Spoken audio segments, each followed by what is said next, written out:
Okay masters. So, ఈరోజు మనం రామ్తా విజ్ఞానాన్ని కొనసాగిస్తున్నాము. రామ్తా పుస్తక పఠనాన్ని. సో, ప్రతిరోజు ఏ విధంగా అయితే మనము ప్రారంభించే ముందు ఒక 5-10 నిమిషాల పాటు మనం దైవత్వాన్ని మనలో నింపుకుంటామో, అదే విధంగా ఈరోజు కూడా మీరు ఏ విధంగా అయితే ప్రతిరోజు చేస్తున్నారో, అదే విధంగా చక్కగా మీ నడుము తల నిటారుగా ఉంచండి. మీ యొక్క నుదుటి మీద ఐ యామ్ గాడ్, నేను దైవాన్ని, ఆ యొక్క భావనను మరింతగా నింపుకుంటూ ఉండండి. మీ యొక్క నుదుటి మీద ప్రతి అక్షరాన్ని కూడా దర్శించడానికి ప్రయత్నం చేయండి.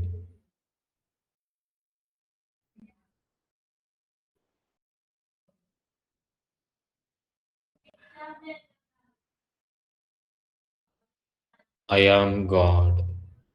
I A M G O D. I am God.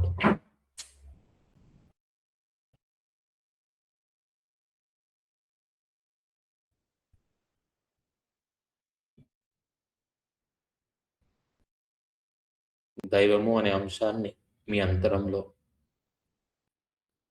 మీ యొక్క చైతన్యంలో, మీ సహజమైన దైవ స్థితిని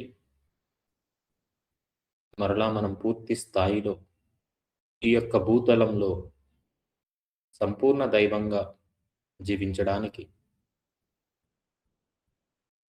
మనలో దైవత్వాన్ని బలంగా వ్యక్తపరచడానికి మీ యొక్క నుదుటి మీద పూర్తి దైవ భావనతో నేను దైవాన్ని, I am God, I A M G O D, I am God.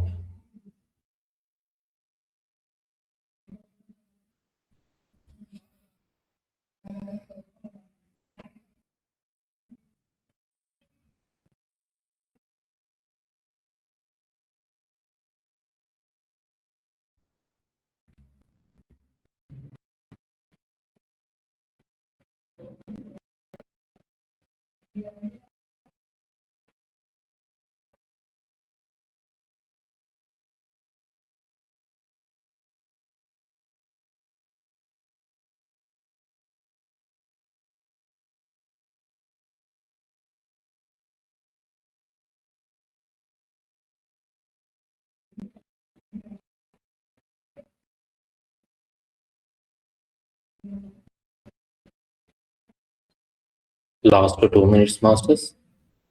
మీ నుదుటి మీద ఆ యొక్క దైవ స్థితిని మరింతగా నింపుకోండి. I am God.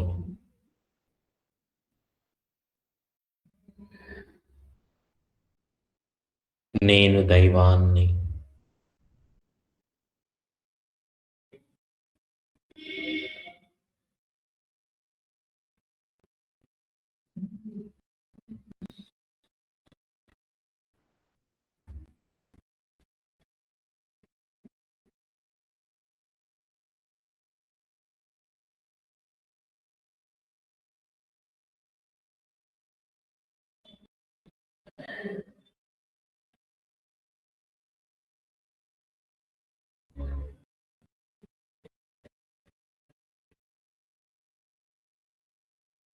ఆఖరి ఒక్క నిమిషము. I A M G O D, I am God, నేను దైవాన్ని.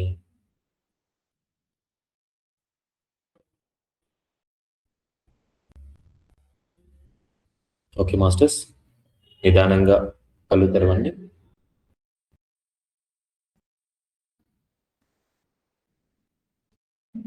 ఓకే. సో నిన్న మనము సృష్టి పరిణామ క్రమం గురించి తెలుసుకున్నాము. దాంట్లో మాస్టర్ మాస్టర్ వర్క్ షాప్ గురించి ఒక చిన్న డౌట్ ఉంది. చెప్పండి. అంటే ఇప్పుడు ఫంక్షన్ హాల్ దగ్గర ఓన్లీ మీటింగ్ కదా మాస్టర్, అక్కడ ఫ్రెష్ అప్ అవడానికి ఏమన్నా పాసిబుల్ ఉంటుందా? అంటే మాది చాలా డిస్టెన్స్, నైట్ జర్నీ చేసి రావాలి. ఒకసారి దాంట్లో నెంబర్స్ ఉన్నాయి కదా మాస్టర్, ఒకసారి ఆ నెంబర్స్ కాల్ చేయండి, మీకు ఫర్దర్ ఇన్ఫర్మేషన్ ఇస్తాను. సరే మాస్టర్. తేజస్వి గారి నెంబర్ ఉంది కదా, దానికి చేయండి. సరే master. Okay okay okay masters. So నిన్న మనం చర్చించిన అంశము రామ్తా అందించిన జ్ఞానం నుంచి సృష్టి పరిణామ క్రమాలు. అంటే సృష్టి ఎలా ఏర్పడింది, ఈ సృష్టి ఎలాగా జరిగింది అంటే, ఈ సృష్టి మొత్తాన్ని సృష్టించింది ఎవరంటే మనమే. కాంతి శరీరదారులుగా ఉన్నప్పుడు ఈ సృష్టిని మనం ఈ భూతలాన్ని కానీ, ఈ యొక్క సూర్యుల్ని కానీ వీటన్ని సృష్టిస్తూ జీవాన్ని, ఆ జీవాన్ని నుంచి వృక్ష జాతిని, ఎన్నో రకాల జంతువుల్ని వీటన్నింటి కూడా మనం సృష్టి చేసి, ఓకే సృష్టి అంతా కూడా చేశాము, సో ఈ చేసిన తర్వాత ఇంకా మనం వేరే అంశాలు ఉన్నాయి చేద్దాము అనుకున్న క్రమంలో అక్కడితోటి ఆపివేశాము. సో ఆపివేసిన తర్వాత కూడా ఈ సృష్టి పరిణామ క్రమంలో అవన్నీ కూడా వాటిలో పరస్పరం జరిగే మార్పులతోటి, ఆ మార్పులతోటి వాటిలో కొత్త కొత్త మార్పులు వస్తూ అలా కొనసాగుతూ ఆ సైకిల్ అనేది రన్ అవుతూ వస్తుందన్నమాట. రన్ అవుతూనే వీటిని అనుభవించడం కోసం, కాంతిదారులుగా ఉన్నప్పుడు పదార్థ స్థితిలో ఉన్న వాటిని అనుభవించడానికి అవకాశం లేదు. ఎందుకంటే మన యొక్క కాంతిదారులుగా ఉన్నప్పుడు వాటి యొక్క ప్రకాశం అనేది అంటే లైక్ ఆ వెలుగు ఏ చైతన్యం ఉంటుందో అదంతా కూడా పదార్థ స్థితిలోంచి కూడా వెళ్ళిపోగలదన్నమాట. కాబట్టి పదార్థాన్ని అనుభూతి చెందడానికి అవకాశం లేదు. అంటే ఆ వాసనని కానీ, ఆ యొక్క రుచిని కానీ, లేకపోతే పట్టుకోవడం కానీ, సో ఇలాగ ఏవి కూడా అనుభూతి చెందడానికి అవకాశం లేకపోవడంతోటి మనమే మళ్ళీ మన యొక్క కాంతి దేహాలను ఆ యొక్క పౌనపుణ్యం, ఆ యొక్క ఫ్రీక్వెన్సీస్ తగ్గించుకుంటూ ఒక మానవుడిగా సృష్టి జరిగింది. సో ఈ మానవుడిగా సృష్టి జరిగినప్పుడు మొదట్లో ఏమైపోయింది, పురుషుడిగానే వచ్చాము. సో పురుషుడిగా వచ్చిన తర్వాత అంతరంలోనే ఆ యొక్క మార్పులు జరిగి, అంటే కొత్త పురుషుడు పుట్టడం ఇవన్నీ కూడా జరుగుతూ ఏమైపోయింది, క్లోనింగ్ జరిగిందనమాట. అంటే నాకులాగే మిగతా వాళ్ళు రావడం. సో ఇలా వస్తున్నప్పుడు, అలా వెళ్తున్నప్పుడు మళ్ళీ ఏదైతే అక్కడ జంతువులు ఉన్నాయో వాటికి ఆల్రెడీ మనం శక్తినిచ్చామో అవి చాలా వరకు ఆ యొక్క పరిణామ క్రమంలో అవి ఎదుగుతూ వచ్చాయి. అప్పుడే మనం ఈ తలం మీదకి వచ్చేసరికి వాటితోటి ఎలా మెర్జ్ అవ్వాలో తెలియక, వాటిని అధిగమించే శక్తి లేక చాలా సార్లు వాటి చేతిలోనే మనం మరణించడం జరిగిందనమాట. ఇలాగా కొన్ని యుగాల పాటు జరుగుతూ మళ్ళీ ఇలా కాదు, కొన్ని మార్పులు చేయాలని చెప్పేసి అప్పుడు పురుషులు, స్త్రీలు ఇలా మార్పులు జరుగుతూ అక్కడి నుంచి మళ్ళీ పురుషులు మరియు స్త్రీ యొక్క సంభోగం ద్వారా మరి కొత్త మానవుడు ఇక్కడికి రావచ్చు. అలాగా జరుగుతున్న క్రమంలో ఈ యొక్క ఏవైతే సర్వైవల్ మనం జరుగుతున్న అంశం ఉంటుందో, కాలాలు గడుస్తున్న కొలది, యుగాలు గడుస్తున్న కొలది మరింతగా మనిషిలో ఎదుగుదల వస్తూ వెళ్తుంది. కానీ ఏం జరిగింది అంటే, ఆ యొక్క మనిషి ఎదుగుదలతో పాటు ఈ దైవత్వము అంటే కాంతి దేహదారులు ఆ శరీరం ద్వారా ప్రకటిత చేయాలనుకున్న అంశాలు పూర్తి స్థాయిలో అందించలేని స్థితి ఏర్పడిందని చెప్తున్నారు అనమాట. సో అక్కడ వరకు మనం నిన్న డిస్కస్ చేయడం జరిగింది అనమాట టాపిక్ అనేది. ఓకే, సో ఈ సృష్టి ఎవరు చేశారు అంటే మనమే చేశాము. ఎలాగా, కాంతి దేహదారులుగా ఉన్నప్పుడు చేశామన్నమాట, కాంతి దేహంతో ఉన్నప్పుడు. Okay master. ఆలోచనకు అనంతంగా పేజ్ నెంబర్ 110 ఆలోచనను అనంతంగా శాశ్వతంగా మానవ రూపంలో కొనసాగించడానికి ఉద్యమించిన మహాదైవమే మీరు. చూడండి, ఆలోచనను అనంతంగా శాశ్వతంగా మానవ రూపంలో కొనసాగించడానికి ఉద్యమించిన మహాదైవమే మీరు. ఇప్పుడు ఒక మాస్టర్ అడుగుతున్నారు మనలాగే, మీరు బోధిస్తున్న విషయాలన్నింటినీ నేర్చుకోకూడదు అనే విషయాన్ని గురించిన ఏ నిర్ణయాన్ని తీసుకోలేని పరిస్థితి నేను ఇప్పుడు ఉన్నాను. అంటే అన్ని చెప్తున్నారు, ఇంతకాలం దేవుడు వేరే అని చెప్పారు, ఇప్పుడు మీరే దేవుడు అని చెప్తున్నారు, మీరే సృష్టి చేశారన్నారు, ఇంతకాలం సృష్టికర్త వేరే అని చెప్పారు. అంటే మీరు చెప్తున్నవన్నీ కూడా ఏ నిర్ణయాన్ని గురించి, అంటే ఏది తీసుకోవాలి, ఏది తీసుకోకూడదు, ఏది నేర్చుకోవాలి, ఏది నేర్చుకోకూడదు అనేది పరిస్థితిలో నేను ఉన్నాను ఇప్పుడు. మీ మాటలు వింటూ ఉంటే ఎంతో సంతోషం కలుగుతూ ఉంది. అయినా మీరు చెబుతున్నది అసత్యమేమో అంటే, మీరు చెప్తున్నారు మీరే సృష్టికర్త, ఆలోచన ద్వారా ఈ సృష్టి జరిగిందా, ఓకే వినడానికి అంతా బాగుంది, ఎందుకంటే అంత మంచి విషయాలు చెప్తున్నారు. కానీ అది అసత్యమేమో అన్న సంశయం కూడా నాలో కలుగుతూ ఉంది. నా సంశయ నివృత్తి చేయగల ఏ రుజువునైనా చూపించగలరా? ఐ నీడ్ ప్రూఫ్ అంటున్నారు అనమాట. మీరు చెప్తుందంతా బాగా, సృష్టి మీరే చేశారంటున్నారు, మీరే దైవం అంటున్నారు, కాంతి దేహదారులుగా ఉన్నప్పుడు ఇది చేశామంటున్నారు. ఓకే, ఇదంతా కూడా ఇప్పుడున్న ప్రజెంట్ సైన్స్ కొద్దిగా మ్యాచ్ అవుతుంది, కానీ నాకు ఇంకా ప్రూఫ్ కావాలి. ఓకే, అప్పుడు రామ్తన్, నేను ఏ రుజువును మీకు చూపించలేను. అసత్యం అంటే ఏమిటనుకుంటున్నారో మీరు చెప్పండి విందాం. నేను మీకు ఏ రుజువును చూపించలేను. అప్పుడు రామ్తా అంటున్నారు అనమాట, అసత్యం అంటే ఏమిటనుకుంటున్నారో మీరు చెప్పండి విందాం. అప్పుడు మాస్టర్, అసత్యం అంటేనా? మీ సంగతే గమనించండి. సృష్టి ఎలా ప్రారంభమైందో వర్ణించి చెప్తున్న మీ మాటలు క్యాసెట్‌లు నేను ఈ మధ్యనే విన్నాను. వినడానికి ఎంతో బాగానే ఉందది. ఎంతో విపులంగానే మీరు సృష్టిని వర్ణించి చెప్పారు. మరికొందరు వర్ణనల కన్నా ఎంతో బాగుంది మీ వర్ణన. మీరు వర్ణించిన విధంగానే సృష్టి జరిగి ఉంటుందని నమ్మాలని నాకు అనిపించింది. అయినా ఎందుకో నాకు ఆ నమ్మకం కలగడం లేదు. అప్పుడు రామ్‌తో అంటున్నారు. మరి సృష్టి ఎలా జరిగిందంటారు? మాస్టర్ ఏమో నాకేం తెలీదు. సరిగ్గా సృష్టి ఎలా జరిగిందో తెలుసుకోవాలన్నదే నా ప్రయత్నం అంతా. అప్పుడు రామ్‌తో అంటున్నారు. సృష్టి ఎలా జరిగిందో వివరించే ఎన్నో సిద్ధాంతాలు మీరు వినే ఉన్నారు కదా! వాటిల్లో ఏది మీకు నచ్చడం లేదా? అప్పుడు మాస్టర్ ఇద్దరివో ముగ్గురివో మాటలు మాత్రమే నేను విన్నాను. అన్నిటికన్నా మీ వర్ణనే బాగుంది. రామ్‌త ఎలా? ఎంత విపులంగా అది ఉందంటారు? ఎంతో విపులంగా అది ఎందుకు ఉందంటారు? అంత విపులమైన జ్ఞానం ఆ మాట్లాడుతున్న వాడికి ఎలా కలిగిందనుకుంటున్నారు? మాస్టర్ అనుభవం వల్ల. రాంత అది సమాధానం. నా అనుభవం ప్రకారం సృష్టి సరిగ్గా ఇలాగే జరిగింది. మరే పద్ధతిలోనూ ఈ సృష్టి జరగలేదు. నాకున్న జ్ఞానాన్నే నేను వర్ణిస్తున్నాను. అంటే ప్రూఫ్ అడిగితే ఇక్కడ ప్రూఫ్ చూపించడానికి నా దగ్గర ఏం లేదు. కాపోతే నా అనుభవ జ్ఞానం ఏదైతే ఉందో, అంటే అనుభవ జ్ఞానము అంటే తను దర్శించిన ధ్యానం, తను చూసిన ధ్యానం. అంటే తను పూర్తి దైవంగా మారినప్పుడు, అంటే పూర్తి కాంతి దేహంతోటి అసెన్షన్ అధిరోహణ చేసిన తర్వాత పూర్తి దైవ స్థితికి చేరుకున్న తర్వాత అక్కడ జరిగినటువంటి మార్పుల గురించి ఇక్కడ ఉన్న మానవాళికి అందిస్తున్నారు కాబట్టి నా అనుభవ జ్ఞానాన్ని మీకు చెప్తున్నాను. నా జ్ఞానాన్ని నేను వర్ణిస్తున్నాను మాస్టర్. మరి నాకు సందేహం ఎందుకు కలుగుతుందో అది కూడా మీకు తెలిసే ఉంటుంది కదా! అప్పుడు రామ్‌తన్న బాగా తెలుసు. జ్ఞాపకం చేసుకోవడానికి మీరు ఒప్పుకోకుండా ఉండడమే కారణం. మరో మాట కూడా చెబుతాను వినండి. నా క్యాసెట్‌ను మళ్ళీ మరో మారు జాగ్రత్తగా వినండి. ఏ ఇతర సిద్ధాంతాలు సృష్టి క్రమాన్ని ఇంత స్పష్టంగా వర్ణించి చెప్పలేకపోతున్నాయన్న విషయం మీకు అర్థమవుతూనే ఉంది కదా! నా మాటల్లో అసందర్భోచితమైన ఏ మాట లేదన్న విషయాన్ని, ఖచ్చితమైన సంభవ వివరణే నా మాటల్లో ఉన్న విషయం కూడా మీకు అర్థమయ్యే తీరుతుంది. సత్యం అదే. ఎటొచ్చి మిమ్మల్ని నమ్మించడం మాత్రం నా వల్ల కుదిరే పని కాదు.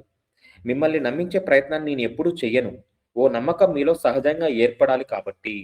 అంటే మీరు దైవమే, మీరే సృష్టి చేశారు. ఇలా నమ్మించాల్సిన ఇది కూడా లేదు. ఎందుకంటే అది సహజంగా జరగాలి. ఎప్పుడైతే మనలో నేను దైవము అనే అంశాన్ని, ఆ సహజమైన స్థితిని మనం అంతరంలో నింపుకుంటామో, ఆ నమ్మకాన్ని మనలో ప్రవేశపెట్టుకుంటామో, యద్భావము తద్భవతి. నా నమ్మకం ఏదైతే ఉంటుందో, దైవ స్థితిలో నేనేవైతే నిర్వహిస్తూ ఉంటానో ఈ యొక్క భూతలం మీద, అవి ఆ విధంగానే ముందుకు వెళ్తూ ఉంటాయి. కాబట్టి ఎప్పుడూ కూడా మనం దాన్ని అంతరంలోకి తీసుకోవాలి. మీలోనే సహజంగా ఏర్పడాలి కాబట్టి అని చెప్తున్నారు రామ్‌త గారు. అప్పుడు మాస్టర్ పోనీండి విషయాన్ని స్పష్టంగా అర్థం చేసుకోవడం కోసం మిమ్మల్ని కొన్ని ప్రశ్నలు అడగొచ్చునా? అప్పుడు రామ్‌త అడగండి. మాస్టర్ అన్నారు. దైవం మానవ దేహాల ద్వారా మరింతగా ఎదుగుతూ విస్తరిస్తున్నాడని మీరు అంటున్నారు. ఆ మాటకు అర్థం దివ్య మానసం మన సృజనాత్మకత ద్వారా మన ద్వారా మరింతగా విస్తృతం అవుతున్నది అనా? అంటే దైవం అనేది మన ద్వారా, మానవుల ద్వారా విస్తృతమవుతుందన్నారు. అంటే మనలో ఉన్న క్రియేటివిటీ. అంటే నేనొకలా ఆలోచిస్తారు, మీరొకలా ఆలోచిస్తారు. నేనొకలా డిజైన్ చేస్తాను, నేనొకలా డిజైన్ చేస్తాను. సో, ఈ డిజైనింగ్ ప్రాసెస్ ఏదైతే ఉంటుందో, దీని ద్వారా దైవం యొక్క విస్తృత పెరుగుతుందా అని అడుగుతున్నారు. అప్పుడు రామ్‌త అవును. ఎందుకంటే, మీ ఆవిర్భావానికి ముందు మీ తండ్రి అయిన ఆ దైవం అనంత శూన్యంగా, ఏ రూపము లేకుండానే ఉన్నాడు కనుక. అంటే వాయిడ్‌గా ఉన్నాడన్నమాట. మహా విస్తృతమైన స్థలావరణ, ఏ కాంతి లేకుండానే ఉన్నారు కనుక, తన్ను తాను ధ్యానించి ఉండకపోయినట్లయితే, ఆ దైవం అనంత శూన్యుడిగా, ఏ రూపము ఉండకుండా, కాంతి ఏ మాత్రము లేని అనంత విస్తృతంగానే ఉండిపోయి ఉండేవాడు కనుక. ధ్యానంతో స్థితుడయ్యాడు కాబట్టి, ఆలోచన మాత్రమే అయి ఉన్న ఆ దైవం విస్తరించి కాంతి స్వరూపాన్ని పొందగలిగాడు. అంటే ఇప్పుడు ఆలోచన అనే అంశాన్ని చూద్దాం. సో, ఆలోచనకి ఎటువంటి రూపం లేదు. కానీ ఏం చెప్తున్నారు? ఆలోచనే కాంతిగా మార్పు చెందుతుందని చెప్తున్నారు. అంటే నా జీవితంలో కొత్త వెలుగులు నిండాలి అంటే, వెలుగులు నిండడము అంటే ఒక ఆనందకరమైన అంశాలు కానీ, ఇలాంటివి ఏమన్నా నిండాలి అనుకుంటే ఎక్కడి నుంచి మొదలవుతుంది అంటే, నా ఆలోచన నుంచే మొదలవుతుంది. ఎప్పుడైతే నా ఆలోచన మొదలవుతుందో, దాన్ని నేను ఎప్పుడైతే ఆచరణలో పెడుతూ ఉంటానో, వాటి ద్వారా కలిగే ప్రయోజనాలు నా కుటుంబంలో వెలుగులను నింపుతూ ఉంటాయి. లేదా నా సమాజంలో వెలుగులు నింపుతూ ఉంటాయి. నాలో కొత్త అంశాలు నింపుతూ ఉంటాయన్నమాట. స్వేచ్ఛని గాని, ఆనందాన్ని కానీ, ఇలాగ ఎన్నో అంశాలు అమరత్వాన్ని కానీ, ఇటువంటి అన్నిటి పట్ల నేను మరింత సత్యాన్ని గ్రహించే స్థితిలోకి వెళ్ళగలుగుతాను. ఇక్కడ వెలుగు అనే అంశాన్ని ఎలా చెప్తున్నారు అంటే దైవ స్థితి నుంచి చెప్తున్నారు. మనం ఇప్పుడు ఉన్నదేంటే లోవర్ ఫ్రీక్వెన్సీ పదార్థ స్థితి. అక్కడ చెప్పింది హయ్యర్ ఫ్రీక్వెన్సీ. దానికంటే ఆ వెలుగులకు కారణం ఏంటి అంటే ఆలోచన అని చెప్తున్నారు. దైవం ఆలోచనగా ఉన్నప్పుడు ఆలోచనలను ధ్యానిస్తూ, ధ్యానిస్తూ అక్కడ నుంచి కాంతిగా రూపుదిద్దుకుంది అని చెప్తున్నారనమాట. ఓకే. సో, కాంతి ఏమాత్రము లేని అనంత విస్తృతంగానే ఉండిపోయి ఉండేవాడు కనుక, ధ్యానంతో స్థితుడయ్యాడు కాబట్టి, ఆలోచన మాత్రమే అయి ఉన్న ఆ దైవం విస్తరించి కాంతి స్వరూపాన్ని పొందగలిగాడు. ఆలోచనకు తొలి పరిణామం ఆ కాంతే. ఆ కాంతిలో నుంచే మనమందరం జన్మించాం. ఎందుకోసం ఆ జన్మలు? ఆ దైవం శాశ్వతుడుగా కొనసాగుతూ ఉండడానికే. శాశ్వతంగా కొనసాగడం ఎలా? అది ఆ ధ్యాన మార్గంలోనే మన అందరి కాంతి దేహాలు సృజింపబడ్డాయి. అంటే ఈ యొక్క కాంతి అనేది ఇంకా ఎలాగ అంటే దైవము అనేదని శాశ్వతత్వాన్ని ఎప్పుడు అంటే నిరంతరము ఎవ్వరైనా సరే నేను ఒక 10 సంవత్సరాలుండాలి, 15 సంవత్సరాలుండాలి, నాకు ఇంతే కావాలి, అంతే కావాలని చెప్పేసి ఏమి లిమిటేషన్స్ ఉండవు. ఒకేళ ఆ సమయంలో మన పరిస్థితులు తగ్గట్టుగా అంతే అనుకున్నప్పటికి కూడా, తర్వాత మళ్ళీ అంటే ఈ సంవత్సరం రూ. 1,00,00,000 సంపాదన వచ్చిందనుకుందాం. మనం ఏమనుకుంటాం వచ్చే సంవత్సరం ఇంకొంత కావాలనుకుంటాం. అంటే ప్రతిసారి అదేమవుతుంది పెరుగుతూనే ఉంటుంది. అలాగే దైవము కూడా తన శాశ్వతత్వాన్ని నిరంతరం కొనసాగించడం కోసము, తన యొక్క శాశ్వతత్వాన్ని నిరంతరం కొనసాగించడం కోసము ధ్యానిస్తున్నప్పుడు, ఆ ధ్యానిస్తున్న ఆలోచనలోంచి కాంతిగా మారి, ఆ కాంతిలోంచి అదే ధ్యాన సమయంలో కాంతి పుంజాలుగా మనందరం విస్తరించాము. మనం విస్తరిస్తూ ఆ దైవ స్థితి అనేది నిరంతరము కొనసాగుతూనే ఉంది ఈ సృష్టిలో అని చెప్తున్నారు. అందరి కాంతి దేహాలు సృష్టింపబడ్డాయి. ఆత్మాంశాల అవతరణ జరిగిన ఆ అద్భుత క్షణం నుంచి మనం అందరం మన విస్తరణను కొనసాగించాం. దైవ భావ జురిలోని ఆలోచనలు ఆప్యాయంగా పొదివి పట్టుకొని మన అనుభూతుల రూపాల్లో మన అంతరాత్మలో ప్రతిష్ఠించుకున్నాం. మనం కూడా ఆ అనుభూతి స్వరూపాన్ని ధ్యానించి సృజనాత్మకతో ఆలోచనలు విస్తరించాం. జగత్ సృష్టి ఇందువల్లే సంభవించింది. పువ్వులు విత్తనాలై మళ్ళీ పుష్పించాయి. జంతువులు భూమి మీద సంచరించాయి. మీ తండ్రి ఆ ఆలోచనే. ఆ ఆలోచన స్వయంగా ఇంకా సంభవం కాని అనుభూతి. ఓ అనుభూతిగా మీ అంతరాత్మలో నిక్షిప్తం అయ్యేంత వరకు ఆలోచనకు ఏ ఉనికి, ఏ గుర్తింపు ఉండదు. చూడండి. మీ తండ్రి ఆ ఆలోచనే.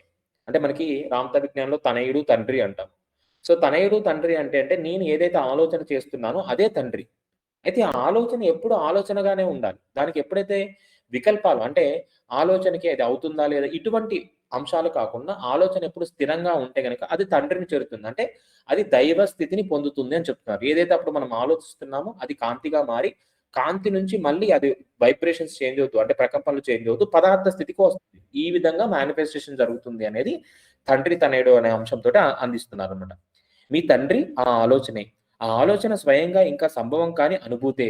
ఆ ఆలోచన స్వయంగా సంభవము అంటే రియాలిటీలోకి రాని అనుభూతే. ఓ అనుభూతిగా మీరు అంతరాత్మలో నిక్షిప్తం అయ్యేంత వరకు, ఓ అనుభూతిగా మీ అంతరాత్మలో నిక్షిప్తం అయ్యేంత వరకు ఆలోచనకు ఏ ఉనికి, ఏ గుర్తింపు ఉండదు. అంటే నేను ఇలా అవ్వాలి, అలా అవ్వాలి అని చెప్పేసి చేస్తున్నాను. అంటే ఎప్పుడైతే ఇది ఉంటుందో అంతరాత్మలో నిక్షిప్తం అవ్వాలి. అంతరాత్మలో నిక్షిప్తమయ్యేంత వరకు కూడా ఏమీ ఉండదనమాట. ఆప్యాయంగా స్వీకరించబడి అంతరాత్మలో ఓ అనుభూతిగా నిలిపి ఉంచుకున్నప్పుడే ఆలోచన వాస్తవ రూపాన్ని దాలుస్తుంది. చూడండి. అంటే మనకి మేనిఫెస్టేషన్స్ జరగాలి అంటే, అంటే నేను అనుకున్నది జరగాలి. నా జీవితంలో అనుకుంటే, నేను ఆ అంశాన్ని అంతరంలోకి బలంగా తీసుకోవాలి. బలంగా తీసుకున్నప్పుడు ఆత్మ స్థితిలోకి అది వెళ్ళినప్పుడు, అంటే కొద్దిగా సైన్స్ పరంగా చూస్తే గనుక సబ్‌కాన్షియస్ లెవెల్‌కి వెళ్ళినప్పుడు, సో తద్వారా ఏమవుతుందంటే అది నిరంతరము ఆ యొక్క ప్రాసెస్ జరుగుతూ పదార్థ స్థితిలో మనకి సృష్టి జరుగుతుందనమాట. వాస్తవ రూపాన్ని దాలుస్తుంది. అప్పుడే దానికి ఓ నిర్దిష్ట రూపం, ఓ నిర్మిత వైచిత్రి, ఓ ఉనికి ఏర్పడుతుంది. గోచరమవుతున్న ఈ సర్వస్వాన్ని సృష్టించింది ఎవరనుకుంటున్నారు? దాన్ని సృష్టించింది దేవుడు కాదు, మీరే.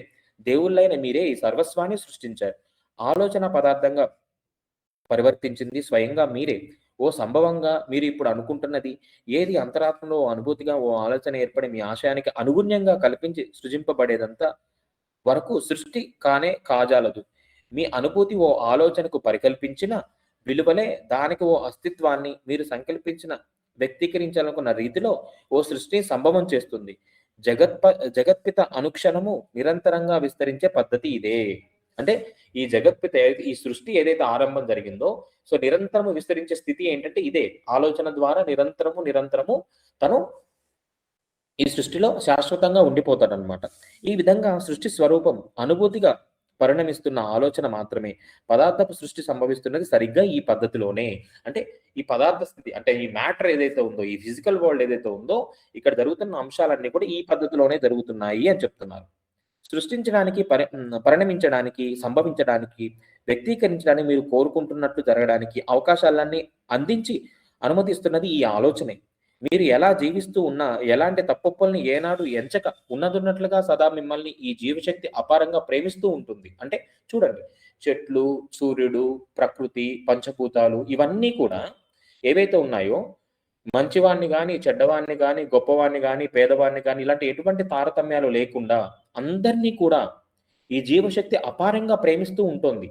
ఒక సెలయేరు దగ్గరికెళ్ళాం. అక్కడికి ఎవరు వచ్చినా అంటే ఒక కుక్క వచ్చినా, లేకపోతే మనం వెళ్ళినా, లేకపోతే వేరే జీవి వచ్చినా, ఏదైనా సరే, ఏ సమయంలోనైనా సరే, అంటే ఇతర అంశాలన్నీ ఏవేటిని కూడా చూడకుండా అందరికీ అక్కడ ఆ ప్రేమతోటి ఏమిస్తుంది? అక్కడున్న నీటినిస్తుందనమాట. ఒక నది అనుకుందాం. ఒక చెట్టు అనుకోండి నీడనిస్తుంది. అంటే ఇవి ఎలా ఉన్నాయి అంటే ఎటువంటి తారతమ్యాలు లేని స్థితిలో ఉన్నాయన్నమాట. అందుకని అవి అంత లైక్ ఈ సృష్టిని కాపాడే విషయంలో కానీ, వాటి సహజత్వం అనేది అంతా ఇంకా కొనసాగుతూ ఉంది. ఓకే. మీ నిరంతర విస్తరణ ఈ విధంగా దివ్య మానసాన్ని పరివ్యాప్తం చేస్తోంది. ఆ తండ్రి తన సర్వ కార్యాలను మీలోంచి చేస్తూ ఉండడమే కాకుండా, అన్ని అనుభూతులను మీ ద్వారానే పొందుతూ ఉన్నాడు. మీరుగానే ఉంటున్నాడు. ఆ దైవం మీరే. మీ జీవితం ద్వారా అనుక్షణము ఆ దైవం విస్తరిస్తూ ఉన్నాడు. అందువల్లే మీరేం చేసినా దేవుడి దృష్టిలో చక్కగానే కనిపిస్తూ ఉంటుంది. అంటే దేవుడు తప్పు చేస్తే ఇది చేస్తాడు, నరకంలో ఏస్తాడు, లేకపోతే మంచి చేస్తే స్వర్గంలో ఇలాంటివి కూడా ఏమీ లేవు. అన్నీ కూడా మన భ్రమలే. అవన్నీ కూడా మన భ్రమలే. మన స్థితులే. స్వర్గం కానీ, నరకం గాని నా స్థితులే. నేను దుఃఖంలోకి వెళ్ళిపోయాననుకోండి. అంటే బాధపడి దుఃఖ స్థితిలోకెళ్ళిపోతే అది నరకం. అప్పుడు నాకు ముందు అమృతం పెట్టినా అదెలా ఉంటుంది నాకు? ఏమి అనిపియదనమాట. ఇష్టం ఉండదు. అదే నేనెప్పుడు ఆనందంగా, సంతోషంగా ఉన్నాననుకోండి, చిన్న ఐస్ క్రీమ్ ఏది కనిపించినా, ఒక చెట్టుకి పండు కోసుకున్నా గాని నాకది స్వర్గం. అంటే ఈ నరకము, దుఃఖము అనేవి ఎక్కడ ఉన్నాయంటే నా యొక్క స్థితిలోనే ఉన్నాయి తప్ప అది వేరుగా అయితే ఏమీ లేవు అని చెప్తున్నారన్నమాట. ఎందుకంటే దేవుడు అలా ఏం పెట్టలేదు. ఎందుకంటే అలాగా చూస్తేనే కదా అందరిని.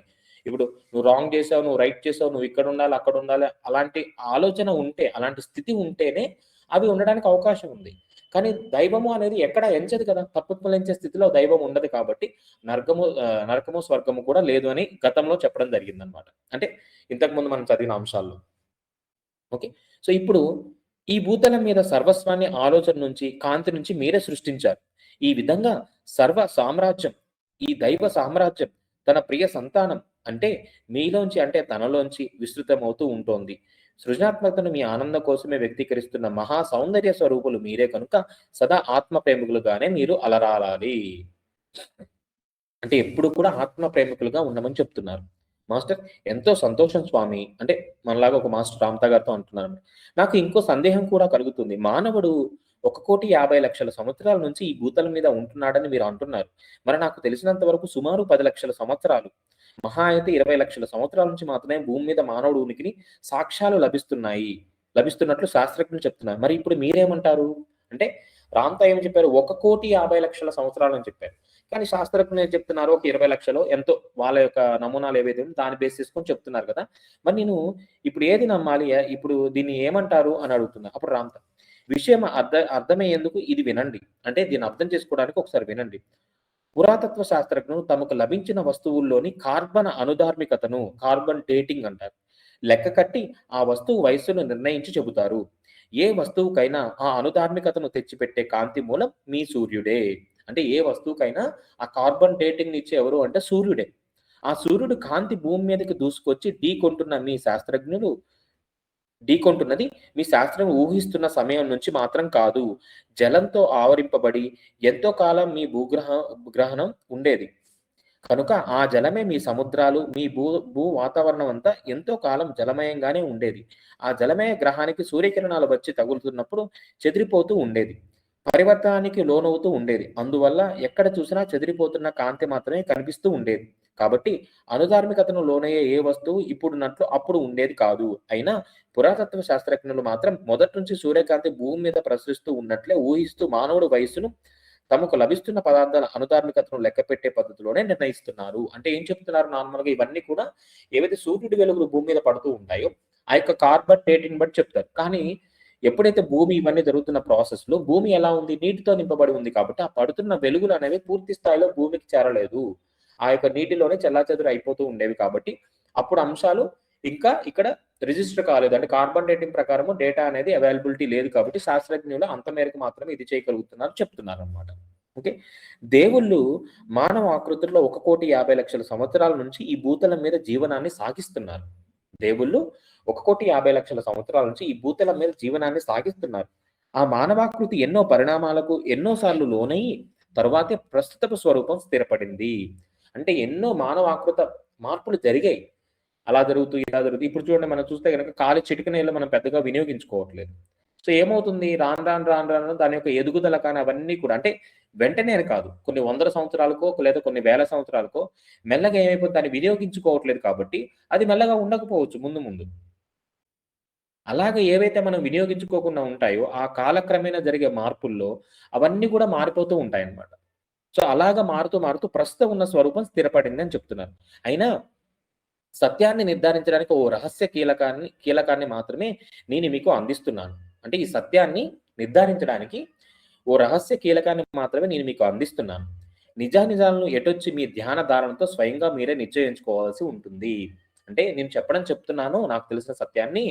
కానీ మీకు సంబంధించిన నిజానిజాలను తెలుసుకోవాలంటే ధ్యాన ధారణలో అంటే ధ్యాన స్థితిలోకి వెళ్ళిపోవాలి. ధ్యాన స్థితిలోకి వెళ్ళిపోయి స్వయంగా మీరే నిశ్చయించుకోవాల్సి ఉంటుంది. అంటే నా యొక్క ధ్యాన స్థితిలోకి నేను వెళ్లి ఏదైనా అంశం మీద దృష్టి పెట్టినప్పుడు దాని పట్ల ఏదైతే స్పష్టత వస్తుందో, దాని పట్ల నేనైతే అనుభవాన్ని పొందుతానో, ఆ అనుభవ జ్ఞానం ద్వారా ఏదైతే నేను తెలుసుకుంటానో, దాన్నే మీరు సత్యంగా పరిగణించి తెలుసుకోవాల్సి ఉంటుందని చెప్తున్నారు. మానవావతర మానవావతర వర్ణాలన్నిటిలోకి నా ఈ వర్ణన కథనమే బాగుందని మీరు ఎందుకు అనుకుంటున్నారు? ఇప్పుడు చెప్పండి మాస్టర్. ఈ కథనమే ఎందుకు బాగుందంటారు? అంటే ఇంతవరకు నేను చెప్పింది ఎందుకు బాగుందంటారు? స్వామి మీ వివరణే అన్నిటికన్నా చక్కగా నాకు నచ్చుతుంది కాబట్టి. అంటే మీరు చెప్పేది అన్నిటికన్నా నాకు చక్కగా నచ్చుతుంది కాబట్టి. రామ్‌తా అంత చక్కగా అది మీకు ఎందుకు నచ్చుతోంది? మళ్ళీ రామ్‌తో అడిగాననమాట. అప్పుడు మాస్టర్ అంటున్నారు. ఎందుకంటే మనమందరం పరిపూర్ణమేనని, మనమెవరమో వేరెవ్వరికీ తీసిపోమని మీరు అంటున్నారు కనుక, మన ఉనికి శాశ్వతం అని మీరు అంటున్నారు కనుక. ఇలాగా మనం చాలా గొప్పవాళ్ళము, మనమే దైవాలము, మనమే సృష్టికర్తలము, అంత శక్తి మనలో ఉంది.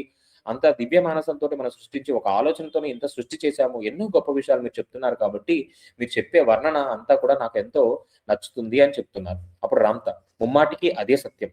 ఈ మాటకు అర్థం మతాలు మీకు ఇప్పటివరకు బోధించిన విషయాలు ఎన్నో అబద్ధాలు కూడా కావచ్చునని. ఈ మాటకు అర్థం మతాలు అంటే ఏవైతే మన పూర్వీకుల నుంచి మనం అందుకున్న విశ్వాసాలు గాని, పుస్తకాలు గాని, గ్రంథాలు కానీ ఏవైతే ఉన్నాయో వాటిలో అంటే ఇప్పుడు చెప్తున్నది అప్పుడు అంశాలు ఏవైతే మనం చూస్తున్నప్పుడు రామ్‌తా చెప్పినవి మనకెందుకు ఇంత బాగా నచ్చుతున్నాయి అంటే ఈ మాటల అర్థం మతాలు మీకు ఇప్పటివరకు బోధించిన విషయాలు ఎన్నో అబద్ధాలు కూడా కావచ్చునని అని చెప్తున్నారు. దీనికో అద్భుతమైన మరో అర్థం కూడా ఉంది తెలుసా? ఏ యముడు, ఏ నరకము, ఏ పాపము, ఏ అధోగతి, ఏ భయపెట్టే దేవుడు ఎక్కడా ఉండకపోవచ్చుననేది నా మాటలకున్న మరో అర్థం. మత బోధనలన్నీ అబద్ధాలే కావచ్చునని అవన్నీ అబద్ధాలే అంటున్నారు. ఏ పాపము గాని, ఏ నరకము కానీ, ఏ యముడు కానీ, ఏ అధోగతి, ఏ భయపెట్టే దేవుడు ఎక్కడా ఉండకపోవచ్చుననేది నా మాటలకు ఉన్న మరో అర్థం. అంటే ఉండకపోవచ్చుననేది అంటే అలాగే ఉంది. అంటే ఎక్కడ ఎవరు మనల్ని బాధ పెట్టేవాళ్ళు, ఇది చేసేవాళ్ళు, నువ్వు తప్పు చేసావు, అది చేసావు, ఇది చేసావు అలాగా అనేవాళ్ళు ఎవరూ లేరు. అవన్నీ కూడా మత బోధనలో చెప్పబడ్డాయి. అవన్నీ అబద్ధాలే అని చెప్తున్నారు. సో ఇక్కడితోటి మనకి సృష్టి పరిణామ క్రమాలు అనే అంశము రామ్‌తా ద్వారా మనం తెలుసుకున్నాము. దీనికి సంబంధించి ఏమన్నా సందేహాలు గాని ఏమన్నా మాట్లాడాలనుకున్నారా మాస్టర్స్?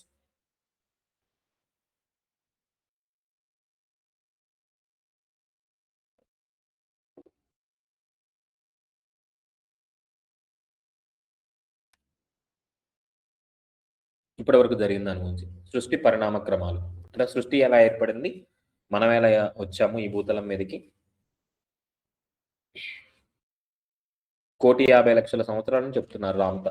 తన యొక్క అవగాహన ప్రకారము, తనకున్న తెలిసిన అంశాల ప్రకారము 1,50,00,000 సంవత్సరాల నుంచి ఈ భూతలం మీద ఉంటున్నారని మీరు అంటున్నారు మానవుడు. 1,50,00,000 సంవత్సరాలు. అలా జరుగుతూ ఇన్ని సంవత్సరాలుగా మార్పు జరుగుతూ ఈ స్థితిలోకి మనం వచ్చాం. ఈ జ్ఞానాన్ని అందుకోవడానికి రామ్‌తా ద్వారా 35,000 సంవత్సరాలు రామ్‌తా ఎదురు చూసి ఇప్పుడు మనకి జ్ఞానాన్ని అందించాడు. ఎంత ప్రేమ ఉంటే 35,000 సంవత్సరాలు ఎదురు చూస్తాడో చూడండి. అంటే మనం అందుకునే స్థితి రావడం కోసం తను ఎదురు చూసాడన్నమాట. ఎలా అయితే తల్లిదండ్రులు వాళ్ళ పిల్లలు పెద్దయిన తర్వాత ఆస్తిపాస్తులు గాని, బాధ్యతలు గాని ఎలా అందిస్తారో ఆ విధంగా దైవత్వాన్ని అందుకునే స్థితికి మానవాళంతా వచ్చిన తర్వాత అందించాలని చెప్పేసి 35,000 సంవత్సరాలు ఎదురు చూసి, అంటే తన అధిరోహణ జరిగిన తర్వాత 35,000 ఇయర్స్ తర్వాత మళ్ళీ వచ్చి మనకి జేజే నైట్ ద్వారా ఈ అద్భుతమైన జ్ఞానాన్ని రామ్‌తా అందిస్తున్నారు. ఒక చైతన్య స్వరూపంగా. మధ్యలో కూడా చాలా సార్లు వచ్చారు. కాబట్టి వచ్చినప్పటికి కూడా అంటే తను మాత్రమే కాదు, చాలా మంది ఈ అధిరోహణ చేసిన అంటే భౌతిక అమరత్వాన్ని పూర్తిగా దైవస్థితిని పొందిన, భౌతిక అమరత్వము అంటే ఫిజికల్ ఇమ్మోర్టాలిటీ అనేది వేరుగా ఉన్న అంశమేం కాదు మాస్టర్స్. మనం ఎప్పుడైతే దైవస్థితిని సంపూర్ణంగా మనలో నింపుకుంటామో, ఆ దైవస్థితికి మనం చేరుతామో, దాంట్లో సహజంగా ఉన్నదే భౌతిక అమరత్వం. అంటే నేనిప్పుడు డిగ్రీ కంప్లీట్ చేయాలి. నా డిగ్రీ అనేది నా గోల్ అనుకుంటే, ఈ ఇంటర్మీడియేట్, 10థ్ class, second class, first class ఇవన్నీ కూడా దాంట్లో భాగాలే. అవి ఏం సెపరేట్ కాదు. అలాగే దైవత్వము అనే అంశాన్ని పూర్తిగా నాలో నింపుకునే క్రమంలో భౌతిక అమరత్వము అనేది కూడా ఒక భాగమే. అదేమి వేరే అంశం కాదు. ఓకే. సో నెక్స్ట్ మన పాయింట్ వచ్చేసి రామ్‌తా అందించిన అంశము దేవతల కన్నా మహోన్నతులు. అంటే ఇప్పుడు చూడండి, దైవాలు మీరే అనే చెప్పారు. సృష్టి ఎలా జరిగిందో చెప్పారు. ఆ సృష్టిలో దైవం మీరే, దైవంగానే సృష్టించారని చెప్తున్నారు. ఇప్పుడు ఇంకొంచెం అడ్వాన్స్‌గా వెళ్తున్నారు. దేవతల కన్నా మహోన్నతులు. మానవత్వంలో భాగస్వామ్యం ఓ పవిత్రమైన అనుభవం. మానవత్వంలో భాగస్వామ్యం ఓ పవిత్రమైన అనుభవం. మానవత్వాన్ని పొందిన మీరు తత్వాన్ని కూడా సంపూర్ణంగా అనుభవిస్తున్నారు కనుక. మానవత్వాన్ని పొందిన మీరు భగవత్ తత్వాన్ని కూడా సంపూర్ణంగా అనుభవిస్తున్నారు కనుక. అంటే భగవంతుడి యొక్క తత్వాన్ని ఏదైతే ఉంటుందో, ఆ భగవత్ తత్వాన్ని కూడా మనం సంపూర్ణంగా అనుభవిస్తున్నాం కనుక అని చెప్తున్నారు. ఇప్పుడు ఈ దేవతల కన్నా మహోన్నతులు అంటే దేవతల కన్నా గొప్పవాళ్ళు అనే అంశాన్ని ఇక్కడ చూద్దాం. ఎందుకు అనేది చూద్దాం. ఓకే. ఎంతో ఆర్ద్రతను, ఎంతో సృజనాత్మకతను, ఎంతో ప్రత్యేకతను సంతరించుకున్న మీరు ఎంతో మహనీయులు. నిజంగా దివ్యులు. మానవుడు నికృష్టుడు అనే బోధనలు ఎన్ని జరిగినా జీవితాన్ని మీరు ఎలా అర్థం చేసుకొని ప్రవర్తిస్తున్నారన్న విషయమే నిజం నిగ్గును తేల్చే ప్రధాన అంశం. దైవ మానసంలో శాశ్వత పాత్రను పోషిస్తున్న మీరు నిజంగా దేవుని ముద్దుబిడ్డలే అన్న అవగాహన మీలో అవశ్యంగా కలిగి తీరుతుంది. ఆవశ్యంగా కలిగి మీరు ఎంత విలువైన వారో ఇప్పటికి మీరు గ్రహించడం లేదు. అయితే తత్ప్రాప్తి మీకు తప్పక కలుగుతుంది. అంటే మనం ఎంత గొప్పవాళ్ళము అనేది మనం గ్రహించడం లేదు. కాకపోతే ఆ యొక్క ప్రాప్తి అది తప్పకుండా మీకు తెలుసుకుంటారు. తత్ప్రాప్తి మీకు కలుగుతోంది అని చెప్తున్నారన్నమాట. మీరు నాకు మాత్రమే కాకుండా సమస్త విశ్వాల్లోని గోచర, అగోచర సర్వజీవ చైతన్యమూర్తులకు సైతం ప్రియ సోదరులే. అంటే రామ్‌తాకి మాత్రమే కాకుండా ఈ సమస్త విశ్వాల గోచర, అగోచర సర్వజీవ చైతన్యమూర్తులకు సైతం ప్రియ సోదరులే. ఈ సమస్త సృష్టిలో ఏవైతే ఉన్నాయో వీటన్నిటికి కూడా ప్రియ సోదరులే. అపారమైన కృప, అనంత ప్రజ్ఞ, అసమానమైన ప్రేమ అయి ఉన్న ఆ అద్భుత మహాసంకల్పమే దైవమే. మీ ప్రవర్తన ఎంతో దౌర్జన్యపూరితంగా ఉంటున్నా సర్వస్వాన్ని ధరిస్తూ, భరిస్తూ కలిపి ఉంచుతోంది. మీ మహా సంపదను పూర్తిగా గ్రహించడం లేదు. మీలో ఏ ఒక్కరూ లోపించి ఉన్న ఈ జీవితము, ఈ విశ్వ సమస్తము ఏ అనునిర్మాణాలు సృష్టింపబడి ఉండేవి కావు.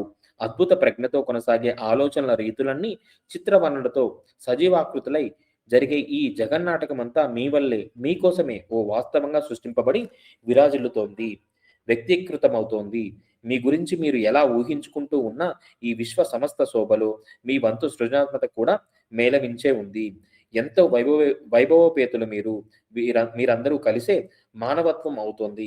లెక్కకు మిక్కిలిగా ఎన్నో స్వరూపాలు కనిపిస్తూనే ఉన్నా మీలో ఏ ఒక్కరి ప్రతిరూపము మరెక్కడా కనిపించదు. ఓ మహోన్నతమైన సుందరోద్యానవనంలో మరింత విలక్షణ సౌందర్యాలతో నిత్య నూతనంగా విరబూస్తున్న వీరులే మీరు.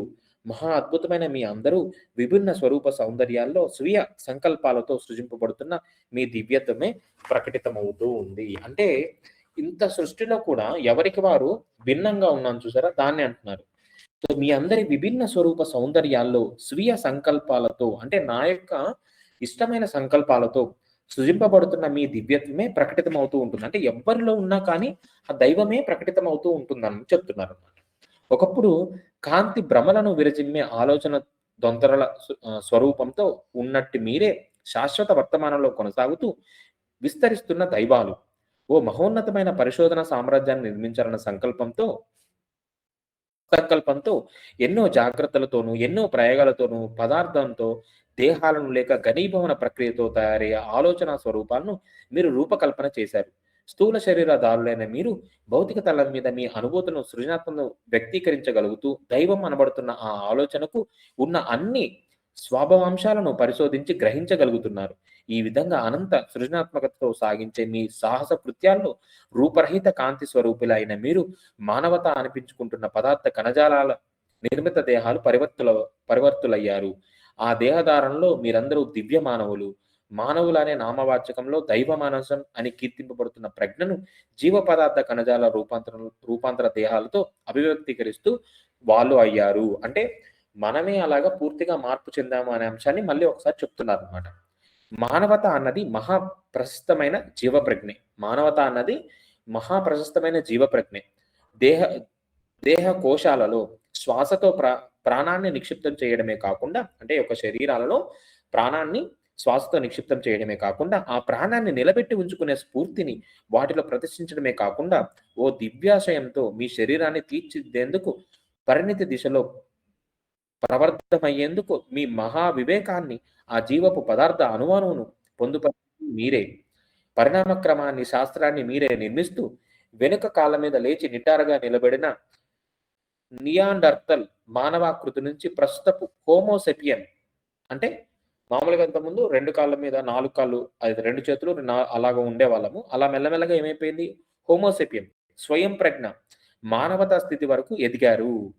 ఇలా తలం మీద ఈ మానవ పరిణామం ఇలాగే అనేక యుగాల పర్యంతము ప్రబుద్ధమైన ఎన్నో ప్రయోగాలు, ఎన్నో పరిణామాలు, ఎన్నో వేదనలు, ఎన్నో అనుభవాల తర్వాత ప్రస్తుతం నా ముందు కూర్చొని ఉన్న మీ పరిపూర్ణ స్వరూపాకృతుల స్థితిని సంతరించుకుంది. అంటే ఇందాక చెప్పిన అంశాలు ఏవైతే ఉన్నాయో అవి మళ్ళీ చెప్తున్నారు. ప్రస్తుతం మీరందరూ భౌతిక తలం అనబడుతున్న ఈ భూలోక వాసంలో మీ మహా సృజనాత్మకతను ప్రదర్శించడానికి, అభివ్యక్తీకరించడానికి కృత నిశ్చయులై ఉన్నారు. అంటే మనం చేస్తున్న మంచి మంచి విషయాలు, క్రియేటివిటీ థింగ్స్ కానీ, సహాయ కార్యక్రమాలు కానీ, ప్రతిదీ కూడా ఇవన్నీ కూడా ఏంటంటే నాలో ఉన్న దైవ స్థితిని మరింతగా వ్యక్తపరచడం కోసం. అంటే నేను ఇంత గొప్పవాడిని, అంత గొప్పవాడిని అనే దానికంటే కూడా మనకి పైపైన గొప్పలుగా కనిపించవచ్చు, కానీ అంతరంలో ఆత్మస్థితిలో అవన్నీ ఏంటంటే దైవం యొక్క స్థితులు. ఆ దైవం అంటే మనం ఇప్పుడు ఒక 100 మందికో, 200 మందికో, 1,00,000 మందికో భోజనాలు ఏర్పాటు చేసింది. పైకి హంగు ఆర్భాటంగా నేనే చేసిన భావం ఉన్నప్పటికీ కూడా అంతరంలో ఇదంతా నడిపించేది ఎవరు అంటే మనలో ఉన్న దైవస్థితి. ఆ దైవస్థితి అనేది సంపూర్ణంగా జోడించుకున్నాం కాబట్టి అంత గొప్ప పనులు అనేవి జరగడానికి కూడా అవకాశాలు ఏర్పడుతూ ఉంటాయి. ఓకే. సో ఎప్పుడైతే మనం ఆ ఆత్మస్థితిలోకి బాగా వెళ్ళిపోయి ఆ దైవస్థితిని మనం అనుభూతి చెందుతూ దాన్నే జీవిస్తూ ఉంటాము. అంటే మానవులము అనే కాకుండా ఆ మానవత్వపు స్థితి నుంచి దైవత్వపు స్థితికి మనం వస్తాము. మరింతగా ఎన్నో మార్పులు చేస్తూ మెల్లమెల్లగా మనం కూడా అంటే ఆ దైవస్థితిని అందిపుచ్చుకుంటూ సంపూర్ణ దైవం అంటే కాంతి దేహదారులుగా మనం మార్పు చెందడానికి అవకాశాలు ఉంటాయి. ఓకే. సో అలాగా మనం వచ్చామని చెప్తున్నారు. ప్రస్తుతం మీరందరూ భౌతిక తలం అనబడుతున్న ఈ భూలోక వాసంలో మీ మహా సృజనాత్మకతను ప్రదర్శించడానికి, అభివ్యక్తీకరించడానికి కృత నిశ్చయులై ఉన్నారు. ఓ మహా గొప్ప జీవిత తలం ఇది. ఓ మహా గొప్ప జీవిత తలం ఇది. మీ ప్రియ జగత్పిత అయిన ఆలోచన తన ప్రథమ కాంతి స్వరూప స్థితి నుంచి భౌతిక స్థూల దేహం వరకు ఉన్న అన్ని స్వరూపాలను ఈ తలం మీదే ధరిస్తోంది. చూడండి, మీ ప్రియ జగత్పిత అయిన ఆలోచన అంటే ఏదైతే ఫస్ట్ వాయిడ్ నుంచి దైవము అనే స్థితి ఏదైతే ఉంటుందో, శూన్యము ఎక్కడైతే ఉందో ఆ శూన్యం నుంచి మొదలైన ఆలోచన తన ప్రథమ కాంతి స్వరూప స్థితి నుంచి, అంటే ఎక్కడి నుంచి అయితే ఆ పూర్తి కాంతి ఆ వాయువు నుంచి ఒక వెలుతురుగా మనం వచ్చాము, ఒక ఆలోచన కాంతిగా మారి వచ్చిందో ఆ కాంతి స్వరూప స్థితి నుంచి భౌతిక స్థూల దేహం అంటే ఇప్పుడు మనం ఉన్న స్థితి వరకు ఉన్న అన్ని స్వరూపాలను ఈ తలం మీద ధరిస్తోంది. ఈ ఇల తలం మీదే ధరిస్తోంది. పూర్తిగా ఇక్కడే జరుగుతున్నాయని చెప్తున్నారు. సర్వత్రా పరివ్యాపించి ఉన్నది మహాప్రజ్ఞ అన్న విషయం మీకు తెలుసా? సత్యం ఇదే. ప్రజ్ఞా పదార్థాల పరిణయం పరమోత్తమ స్థాయిలో ప్రదర్శింపబడి ఉన్న ప్రపంచం ఈ భూతలం ఒక్కటే. చూడండి, సర్వత్రా పరివ్యాపించి ఉన్నది మహాప్రజ్ఞ అన్న విషయం మీకు తెలుసా? సత్యం ఇదే. ప్రజ్ఞా పదార్థాల పరిణయం పరమోత్తమ స్థాయిలో ప్రతిష్ఠింపబడిన ఉన్న ప్రపంచం ఈ భూతలం ఒక్కటే. అంటే ఈ మొత్తం అనంత విశ్వంలో అత్యంత ఉన్నతంగా అంటే హైయెస్ట్ ఫామ్ అంటే డివైన్ ఏదైతే ఉంటుందో దైవత్వము అనే అంశం ఆలోచన స్థాయి నుంచి కాంతిగా ఏర్పడిందో అలాగలాగా వస్తూ మళ్ళీ ఏదైతే మానవుడు పదార్థ స్థితి ఏదైతే ఉంటుందో అంతవరకు వచ్చిన ఈ తలం ఇదే. అంటే ఇక్కడే సమస్తము కనిపిస్తుంది. వేరే తలాల్లో వేరే విధాలుగా ఉంటుంది. అంటే ఇక్కడున్న పూర్తి అంటే హయ్యర్ వైబ్రేషన్ నుంచి ప్రెజెంట్ ఉన్న మన వైబ్రేషన్ వరకు ఇక్కడ మాత్రమే ఉంది అనేది మెన్షన్ చేస్తున్నారు. ధరిస్తోంది. సర్వత్రా పరివ్యాపించి ఉన్న మహాప్రజ్ఞాన విషయం మీకు తెలుసా? సత్యం ఇదే.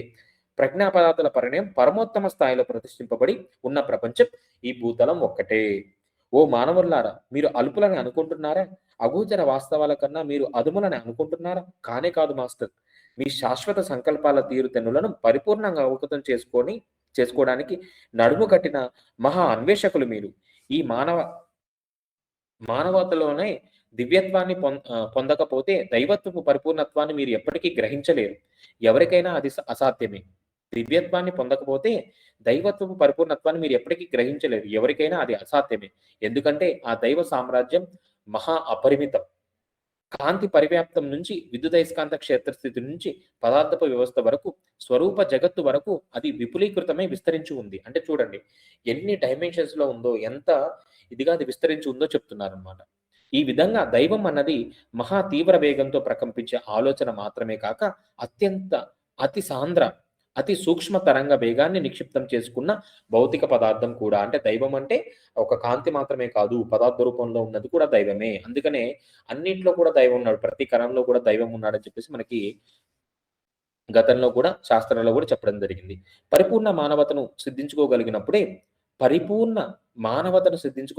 పితృస్థానంలోని ఆ ఆలోచనకు ఉన్న సర్వ లక్షణాల్లో మీరు అభివ్యక్తీకరించగలుగుతారు. అంటే చూడండి ఇక్కడ పరిపూర్ణ మానవతను సిద్ధించుకోగలిగినప్పుడే, అంటే మానవత్వంలో కూడా పరిపూర్ణ స్థితి ఒకటి ఉంటుంది. అది సిద్ధించుకోగలిగినప్పుడే పితృస్థానంలోని ఆ ఆలోచన, అంటే ఏదైతే ఆలోచన అనేది ఈ సృష్టి మొత్తం నిర్మించింది, దైవంగా ఈ ఆలోచన మొదలైందని ఏదైతే అనుకుంటున్నామో ఆ యొక్క తండ్రి స్థానంలో ఆలోచనకు ఉన్న సర్వ లక్షణాలను మీరు అభివ్యక్తీకరించగలుగుతారు. అంటే వాటిని మనం ఎక్స్‌ప్రెస్ చేయగలుగుతాం. ఎప్పుడైతే పూర్తి మానవత్వ స్థితికి మనం వచ్చినప్పుడు మాత్రమే. మీరు దేవతలు అయినప్పుడే ఆలోచనగానే కాకుండా, అనుభూతిగానే కాకుండా, జీవధృతి స్ఫూర్తిగానే కాకుండా, కాంతి విద్యుదయస్కాంత క్షేత్ర రక్త మాంస పరినిర్మిత భౌతిక దేహ పరిజ్ఞానాలను కూడా సిద్ధించుకోగలుగుతారు. అంటే చూడండి ఎప్పుడైతే మనం ఆ స్థితిలోకి వచ్చేస్తామో అప్పుడు కేవలం ఏదో దేవుణ్ణి, దేవత, ఆలోచన, అనుభూతి ఇలాగా ఏవైతే ఉంటాయో ఈ అంశాలే కాకుండా పూర్తిగా రక్తమాంస పరినిర్మిత భౌతిక దేహ పరిజ్ఞానాలను కూడా సిద్ధించుకోగలుగుతారు. అంటే వీటి పట్ల కూడా జ్ఞానాన్ని మనం అందిపుచ్చుకోగలుగుతాము. పరిపూర్ణ మానవత్వాన్ని సంతరించుకున్న ప్రాజ్ఞులకే దివ్యత్వపు స్థితి ప్రత్యక్ష జ్ఞానం ప్రాప్తిస్తుంది. అంటే నాలో మానవత్వాన్ని నేను ఎప్పుడైతే, అంటే ప్రతి అంశంలో కూడా ఆ మానవత్వ అంశాలు నేను మరింతగా పెంచుకుంటూనే అప్పుడు మాత్రమే పరిపూర్ణ మానవత్వాన్ని సంతరించుకున్న ప్రజ్ఞులకే దివ్యత్వపు స్థితి ప్రత్యక్ష జ్ఞానం ప్రాప్తిస్తుంది. అప్పుడు ఈ దివ్యత్వం ఏంటి, ఈ దైవం ఏంటి, ఆ యొక్క జ్ఞానం ప్రాప్తిస్తుంది అని చెప్తున్నారు. Okay masters. సో ఈరోజు ఇక్కడ వరకు మనం క్లోజ్ చేద్దాము. రేపు మళ్ళీ కంటిన్యూ చేద్దాము. ఎందుకంటే కొంచెం టాపిక్ ఎక్కువ ఉంది కాబట్టి రేపు సెషన్ కూడా మనకి హెల్ప్ అవుతుంది. ఏం చెప్తున్నారంటే ఇంకా కొంచెం ముందు వెళ్తే మనకు అర్థమవుతుంది అనమాట. అంటే ఇప్పుడేమో సృష్టి ఎలా జరిగింది, ఆ సృష్టిని సృష్టించింది మీరే, దైవం అని మీరే చెప్తున్నారు. మొత్తానికి ఇప్పుడు ఏమవుతుందంటే దేవతల కన్నా మహోన్నతులు అని చెప్తున్నారు. ఎందుకు దేవతల మహోన్నతులు అనేది నెక్స్ట్ కంటిన్యూషన్ చదివితే మనకు అర్థమవుతుంది ఆ పాయింట్ ఎందుకు అన్నారు అనేది. అంటే ఇక్కడ మనం గుర్తుపెట్టుకోవాల్సింది ఏంటంటే రామ్తా చెప్తున్నారు, వినడానికి బాగుంది, అన్ని బాగున్నాయి, కానీ సత్యాన్ని గ్రహించమని రామ్తా మళ్ళీ చెప్తున్నారు. అది ఎలా సాధ్యము అంటే ధ్యానించండి. అంటే మీకు ఏదైనా ఒక ప్రశ్న ఉంది, ఆ ప్రశ్న ఉన్నప్పుడు ఆ ప్రశ్నకు సంబంధించి ఎందుకు చేస్తున్నా, నేను ఈ సహాయాలు ఎందుకు చేస్తున్నాను, లేకపోతే నేను ఎందుకు ఇలా ముందుకు వెళ్తున్నాను, నాదేంటి, నాది కానిదేంటి, ఉన్నదేంటి, అసలు సత్యం ఏంటి, ఇలా ప్రతిదీ మనం తెలుసుకోవడానికి ప్రయత్నం చేయాలి. ఆ ప్రయత్నం చేస్తూనే ఇంతవరకు వచ్చాం. ఎప్పుడైతే ఈ దైవ స్థితిని మనం పూర్తిగా పట్టుకోవాలి అంటే ఏం చెప్తున్నారు, ఆ దైవ ప్రజ్ఞను దర్శించాలి అంటే, ఆ స్థితికి మనం వెళ్ళాలి అంటే, ఆ సత్య దర్శనం జరగాలి అంటే ఏం చెప్తున్నారు, నా యొక్క మానవత్వపు స్థితిని పరిపూర్ణం చేసుకోమంటున్నారు. అంటే ఈ మానవత్వపు అనే అంశాన్ని వచ్చినప్పుడు చూడండి మానవత్వ స్థితులు ఎలా ఉంటాయి, ఏ విధంగా ఉంటాయి, సో అనేవి ఒకసారి మనం చెక్ చేసుకుని వాటిని మనం ఆచరణలో పెట్టినట్లయితే అప్పుడు దైవ దర్శనం, అంటే ఆ సత్య దర్శనం అనేది మనకు కలుగుతుంది. దైవ స్పృహ అనేది మనలో ఏర్పడుతుంది. అప్పుడు మనమే దైవం అనే అంశం కూడా మనలో మెల్లమెల్లగా పెరుగుతూ ఆ దైవ స్థితిలో ఎన్నో మార్పులు చేసుకుంటూ వచ్చి అలా చూస్తున్న వాళ్ళే ఎంతో మంది పెద్ద గురువులందరూ కూడా మనకి గురువులందరూ కూడా అలాగ మనకు దైవ స్థితిని బోధించిన వాళ్ళే. ఆ స్థితిలోకి వెళ్లి ఆ జ్ఞానాన్ని అందించేవారు కాబట్టి, మనం ప్రయత్నపూర్వకంగా చేయాల్సింది ఏంటి అంటే, ఆచరణాత్మకంగా చేయవలసింది ఏంటంటే, ధ్యానించడం. ప్రతిరోజు కూడా చక్కగా కూర్చోండి. మీకు అవకాశం ఉన్నప్పుడల్లా. మీకు ఏ అంశం పట్ల స్పష్టత కావాలి? డబ్బు పట్ల కావాలా? ఆరోగ్యం పట్ల కావాలా? లేకపోతే ఆధ్యాత్మిక ఎదుగుదల పట్ల కావాలా? ఏ అంశం పట్ల కావాలో ఎటువంటి భావోద్వేగాలకు గురి కాకుండా ఒక ప్రశాంతమైన స్థితిలో కూర్చొని మీ నుదిటి మీద భావన చేయండి అంతే. లేదు నాకు ప్రశ్నలేమీ లేవు. నాకు ప్రశ్నలకి సమాధానాలు కూడా అవసరం లేదు. నాకు మార్పు కావాలంతే అనుకున్నప్పుడు, ప్రతి అంశము మీ నుదిటి మీద భావన చేయండి. చక్కగా పెట్టుకోండి. నేను ఆరోగ్యంగా ఉన్నాను. నేను సంపదను కలిగి ఉన్నాను. ఈ ఆలోచన ద్వారా సమస్తము జరుగుతుందని క్లియర్‌గా చెప్పారు ఇప్పటి వరకు. అంటే ఆలోచన విస్తృతమైంది. ఆలోచనకి ఎటువంటి పరిధులు లేవు. దానికి రూపం కూడా లేదు. కానీ ఎప్పుడైతే ఆలోచన ఆత్మస్థితిలోకి పూర్తిగా అంతరంలోకి వెళ్ళినప్పుడు, ధ్యానిస్తున్నప్పుడు ఆలోచన యొక్క తీవ్రత ఎక్కువైనప్పుడు ఏమవుతుంది? అది కాంతిగా మారుతుంది. ఆ కాంతిగా మారింది మళ్ళీ అయస్కాంత తత్వంలోకొస్తుంది. ధృవాలలోకొస్తుంది. ఆ ధ్రువంగా మారింది పదార్థ స్థితిలోకొచ్చి వాస్తవంలోకొస్తుందని చెప్తున్నారు. అంటే ఇంత ప్రాసెస్ ఉంది. సో, ఈ ప్రాసెస్ అంతా కూడా మనం ఇనిషియేట్ చేయాలి అంటే ముందుగా దాన్ని నేను ధ్యానించాలి. దాన్ని నమ్మగలగాలి. విశ్వసించాలి. విశ్వసించి ఆచరణలో పెట్టాలి. అందుకని ప్రాక్టికల్ ఇన్ఫర్మేషన్ కూడా ఇచ్చారు కాబట్టి మనం చేయవలసిందల్లా నా యొక్క జీవితంలో ప్రస్తుతం నాకేం కావాలనే పట్ల నేను ధ్యానిస్తూ ఉండాలి.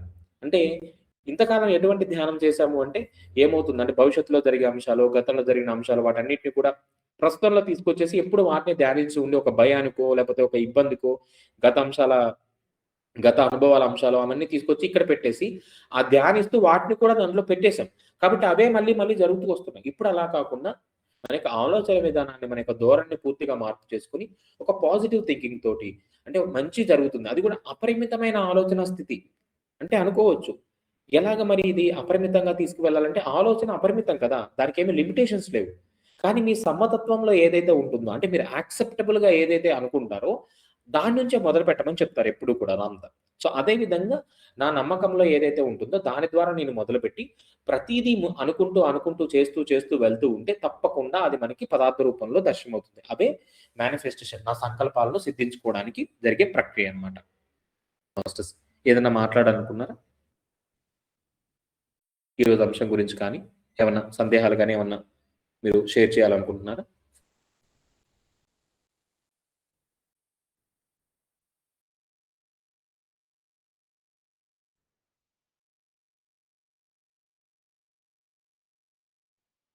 నమస్తే సార్. మనం నుదిటి మీద అనుకోవడం అంటే విజువలైజేషనే కదా సార్?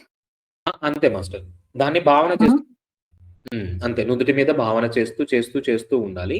అప్పుడేమవుతుందంటే అది సృష్టిలో అలాగే ఈ సృష్టి అంతా అలా జరిగిందనే చెప్తున్నారు.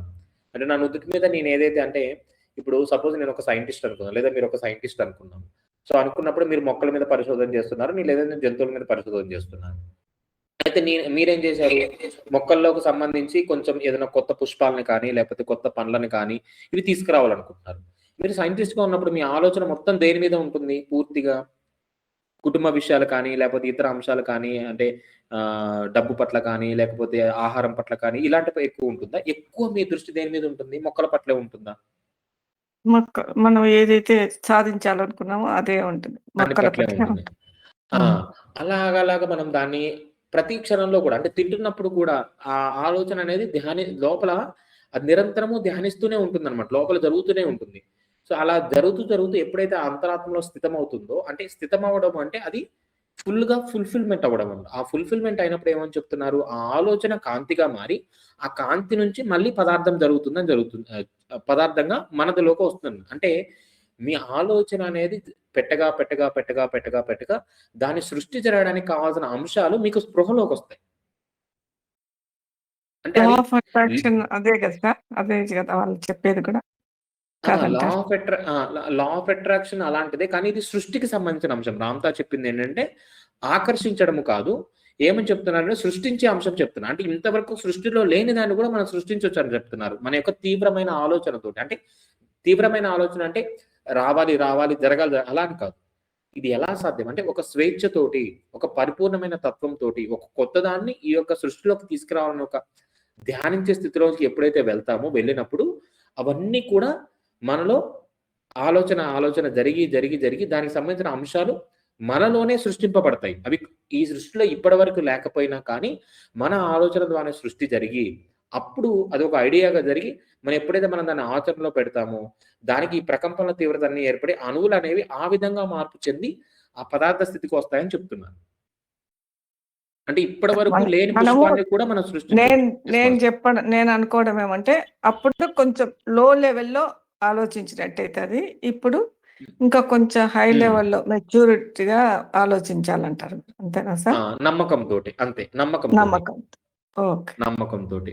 సో నమ్మకంతో ఇక్కడ ఇంకొకటి కూడా ఉంది మాస్టర్. సృష్టించడము అనే అంశానికి వెళ్ళినప్పుడు నేనే చేయక్కర్లేదు. అంటే ఇది కూడా నేను చాలా సార్లు ప్రాక్టికల్‌గా అనుభవంలో గ్రహించాననమాట. అనుభవంతో గ్రహించింది. పూర్తి స్థాయిలో దాన్ని నేను ఎగ్జిక్యూషన్ చేసింది కాదు. బట్ అనుభవంతో గ్రహించిన అంశం. ఏంటి అంటే గనక నేను బాగా ఒక అంశం మీద లైక్ ఇంతకుముందు బిజినెస్ చేయాలని ఇటువంటి అంశాలు ఏవైతే కొన్ని ఐడియాలజీస్ నేను బాగా మైండ్‌లో అనుకునేవాడిని.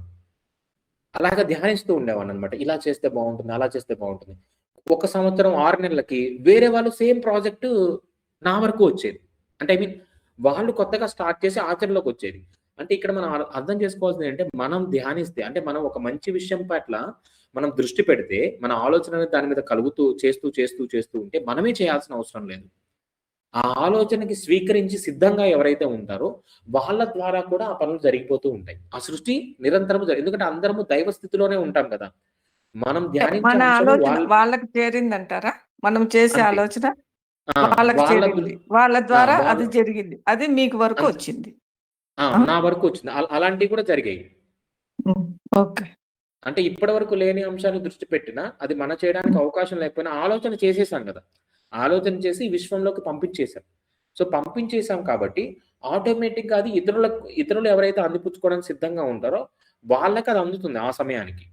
వాళ్ళ ఆలోచనకి మనం ఇచ్చిన ఎంతసేపు చేసిన ఆలోచనకి చైతన్యపరంగా ఒక కలయిక కలిగి అంటే ఫ్రీక్వెన్సీ మ్యాచింగ్ జరిగి వాళ్ళ ద్వారా సృష్టి జరుగుతుంది. అలాంటివి కూడా సంభవించాయి. నా యొక్క అనుభవ జ్ఞానంలో కూడా అవి కూడా నేను చూసాననమాట రియాలిటీలో. అంటే నేను ఎప్పుడో 2011, 12 అనుకుంటా. 2011 లేదు 2014, 15లో అనుకుంటా. 2014లో, 15లో నేను ఇంజినీరింగ్ చదివాను. ఒక కాన్సెప్ట్ అనుకున్నా. ఒక కాన్సెప్ట్ అనుకోని చేద్దాం. అంటే పిల్లలకి ఏవైతే ఉన్నాయో పిల్లలందరికి కూడా స్కూల్స్, ట్యూషన్స్ ఇవి కాకుండా ఎవ్రీ వీక్ ప్రాక్టికల్‌గా ఈ సైంటిఫిక్ అంశాలు ఏవైతే ఉంటాయో ఫిజిక్స్‌ని ప్రాక్టికల్‌గా చేయడము, ఎలా వర్క్ అవుతాయి ఏంటి అనేది సాటర్‌డే, సండే వీకెండ్ క్లాసెస్ కింద పెట్టి ప్రాక్టికల్‌తో వాళ్ళతో చేపిద్దాం అనేది అప్పట్లో నాకు బాగా ఇంటెన్షన్ ఉండేదన్నమాట. మా ఫ్రెండ్స్‌తో డిస్కస్ చేసి ఒక స్టార్టప్ లాగా చేద్దామని ఆలోచన ఉండేది. బట్ 2, 3 ఇయర్స్ తర్వాత అదే ప్రాజెక్ట్ అలాంటి సేమ్ ప్రాజెక్ట్‌ని తమిళనాడులో ఒకళ్ళు స్టార్ట్ చేశారు స్టూడెంట్సే. అంటే నాకిప్పుడు సడెన్‌గా గుర్తొచ్చిన అంశం అన్నమాట.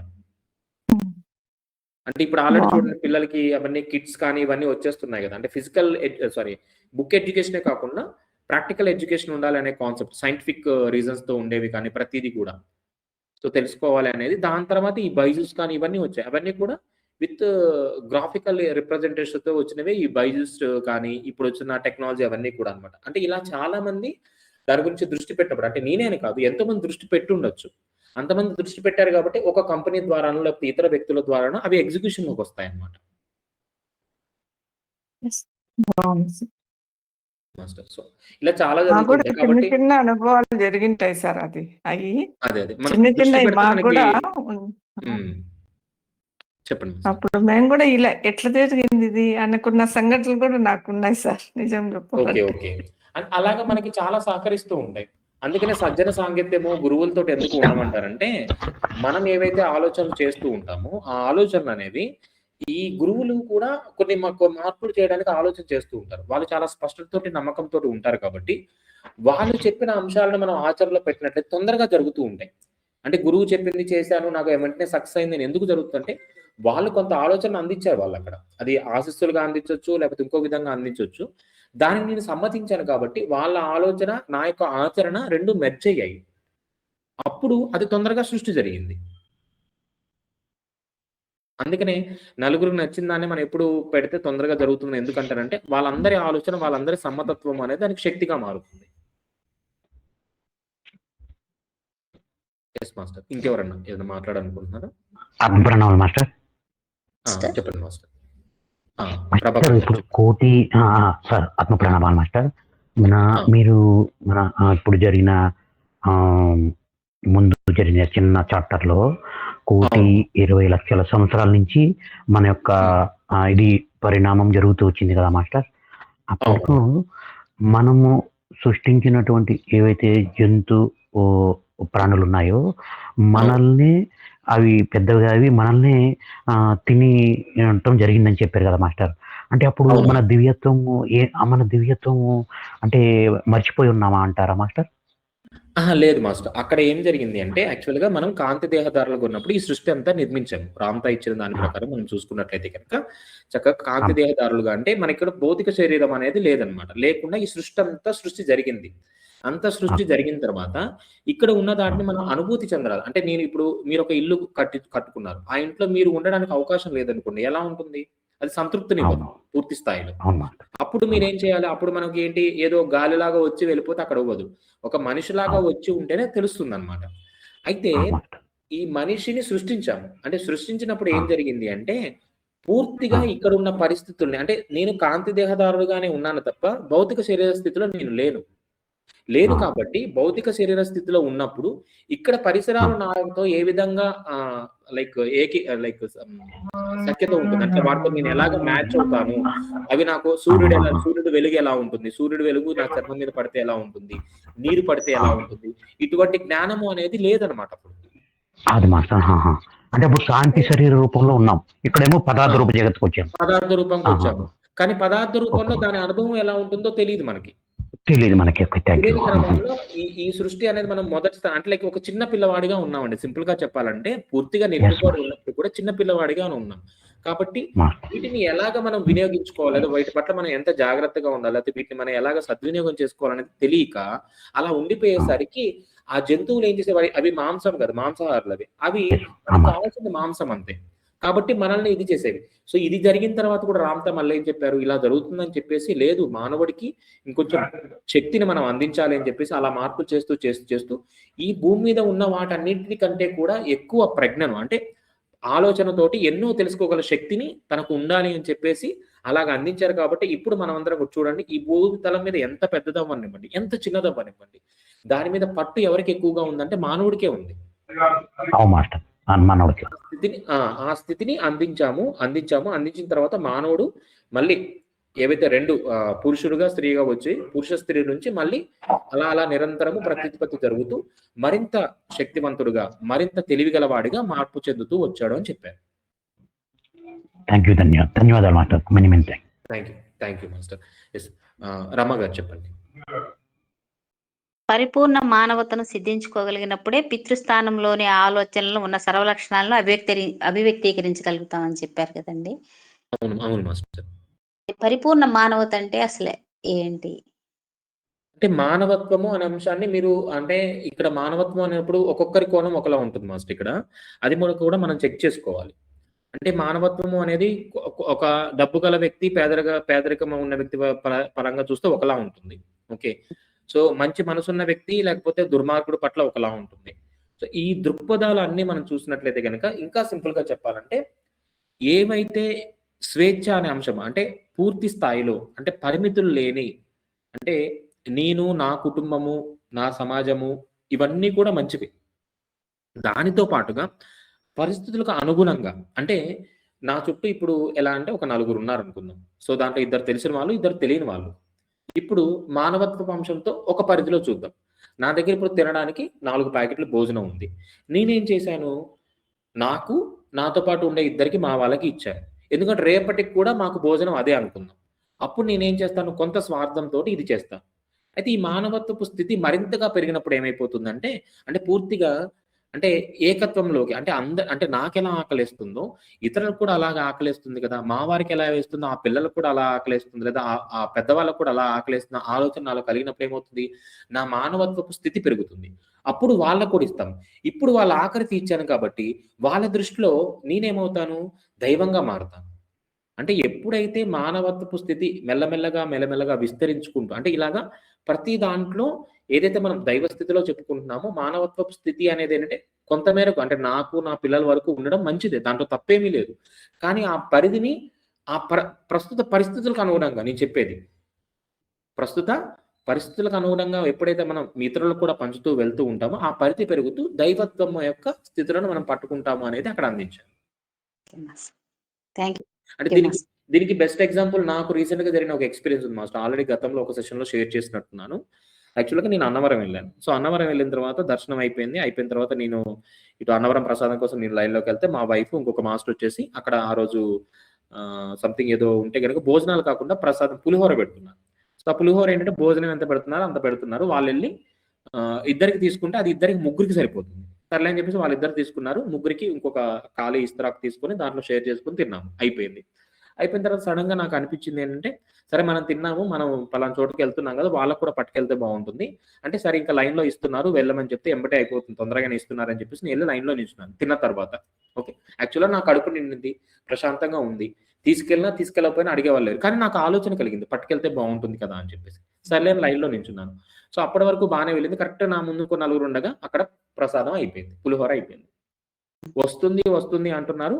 ఇంకా రావట్లేదు. దగ్గర దగ్గర నార్మల్‌గా 10 నిమిషాల్లో అయిపోవాల్సిన ప్రాసెస్ 25 నిమిషాలు, 30 నిమిషాలు అయింది. అంతలోనే నాలో 2 ఆలోచనలు కలిగాయి. ఒక ఆలోచన ఏంటంటే నేను తిన్నాను కదా! నా కడుపు నిండింది కదా! ఇంకా పట్టుకెళ్లాల్సిన అవసరం ఏముంది? అంటే నా వెనకాల వాళ్ళందరూ వెళ్ళిపోతుంటే నాలో కలుగుతున్న ఆలోచన అన్నమాట. వాళ్ళందరూ వెళ్ళిపోతున్నారు. ఇంకెంతసేపు వీళ్ళు తెస్తారో తేరో అని చెప్పేసి ఎక్కడో ఉన్న వాళ్ళు కూడా వెళ్ళిపోతున్నారు కానీ నేను అక్కడే నించొని ఉన్నాను. మళ్ళీ ఇంకొక ఆలోచన కలిగిందన్నమాట. అంటే ఇక్కడ నాకే ఆకలేసి అంటే నా వాళ్ళకి కానీ ఎవరికన్నా కావాలి అనుకుంటే నేను ఇంకో గంటైనా నించుంటాను కదా!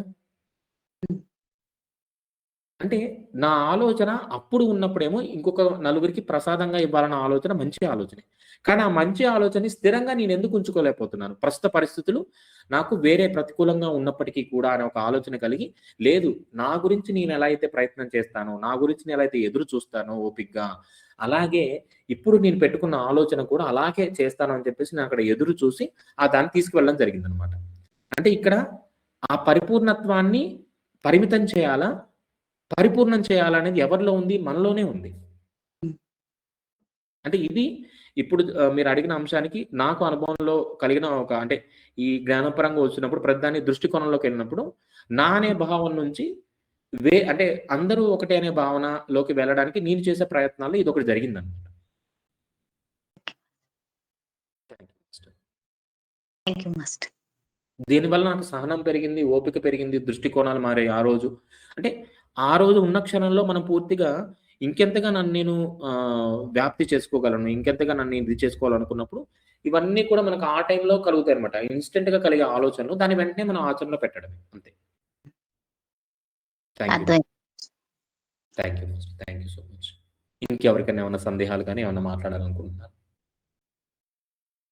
ఇలా ఎన్నో దైవికమైన అంశాలు కానీ, మానవత్వపు పరిపూర్ణమైన స్థితులు మీ జీవితంలో ఎన్నో పొంది ఉంటారు. ఎన్నో అనుభూతి చెంది ఉంటారు. అవి సహజంగా జరిగిపోయి ఉండొచ్చు. ఇప్పుడు దృష్టి పెడితే ఏమవుతుందంటే, మీలో ఉన్న ఆ యొక్క మానవత్వపు స్థితిలో అవ్వచ్చు, లేకపోతే దైవికమైన అంశాలవ్వచ్చు మీరు చేసినవి, అన్నీ కూడా మీకు పూర్తి ఎరుకలోకొస్తాయి. జస్ట్ దృష్టి పెట్టండి. నేను ఈ దైవంగా అంటే పూర్తి ఎటువంటి లైక్ నాకిలా అవుతుంది, అలా అవుతుంది, లేకపోతే నాకు మంచవుతుంది, ఇది చేస్తే ఇలా నాకు లాభం అవుతుంది. ఇలాంటి అంశాలేమీ లేకుండా అంటే నిష్కామంగా మీరు చేసిన అంశాలు ఎన్నో ఉంటాయి. అది చిన్న మాట సాయమై ఉండొచ్చు, లేకపోతే డబ్బు సహాయమై ఉండొచ్చు, లేకపోతే ఇంకేదన్నా అయ్యుండొచ్చు. సో, ఇటువంటి అంశాలు ఎన్నో ఉంటాయి. వాటిని మనం రీకలెక్ట్ చేసుకోవాలి. ఇవి చాలా ఇంపార్టెంట్. అవి రీకలెక్ట్ చేసుకోవడం వల్ల ఏమవుతుందంటే, మన ఎనర్జీ ఫ్లో అంటే మన యొక్క కాన్షియస్ లెవెల్‌లో ఎనర్జీ ఫ్లో అనేది కానీ, వాటి యొక్క అవగాహన ఎరుక స్థాయిలనేవి మరింతగా దైవం వైపుగా మనల్ని మరలుస్తూ ఉంటాయన్నమాట. సో, ఈ ప్రయత్నం కూడా చేయొచ్చు. సో, ఇది మన యొక్క దైవపు ఉనికిని, నాలో ఉన్న దైవ స్థితిని పట్టుకోవడానికి చేసే ఒక ప్రయత్నం అన్నమాట. ఈ విధంగా కూడా చేయొచ్చు. ఎప్పుడైనా అవకాశం ఉంటే అది కూడా నేను గైడ్ చేస్తాను తప్పకుండా. అంటే రీకలెక్ట్ చేసుకోవడమే. గతంలోకెళ్ళి ఏం చేస్తాం మామూలుగా నేనేం తప్పు చేశాను ఇవే కాదు. నేను చేసిన మంచి పనులేంటి? నేను ఆనందంగా ఉన్న సంఘటనలేంటి? ఆనందంగా ఉన్న సంఘటనలు అంటే చిన్నప్పుడు నేను ఒక ఫంక్షన్‌లో మంచినీళ్ళే పోసుండొచ్చు. అది కూడా మంచి పని. అక్కడే అది నాకు సరదాగా ఉండుండొచ్చు కానీ, అది చాలా గొప్ప పని. అంటే గొప్ప పని అంటే ఏ విధంగా? ఆ స్థితిలో నేను చేయడము అనేది. ఆ బాల్యంలో కానీ ఏదన్నా గాని. అలాగే ఎన్నో ఉంటాయి. మీరు చేసిన దైవికమైన అంశాలు. వాటిని రీకలెక్ట్ చేసుకుంటూ ఉంటే, ఇంకా ఈ జ్ఞానం పట్ల మరింత సంపూర్ణమైన స్థితిలోకి మనం చాలా తొందరగా రావడానికి అవకాశాలుంటాయి. అదే చెప్తున్నారు రామతమ్ముడు. మనలో ఉన్న దైవత్వాన్ని వ్యక్తపరచడానికి ఇన్ని స్వస్వరూపాలుగా మనం అందరం వచ్చి, దాన్ని నిత్యము కొనసాగిస్తున్నాము. అని చెప్తున్నారు అనమాట. అందుకని జన్మ పరంపర ఎందుకు జరుగుతుందంటే దైవత్వాన్ని ప్రకటన చేసుకుంటూ వెళ్ళాల్సిందే. మళ్ళీ ఆ స్థితికి వెళ్ళేంత వరకు ఆ ప్రాసెస్ నిరంతరము, నిత్యము జరుగుతూనే ఉంటుందన్నమాట. Thank you masters. Thank you so much.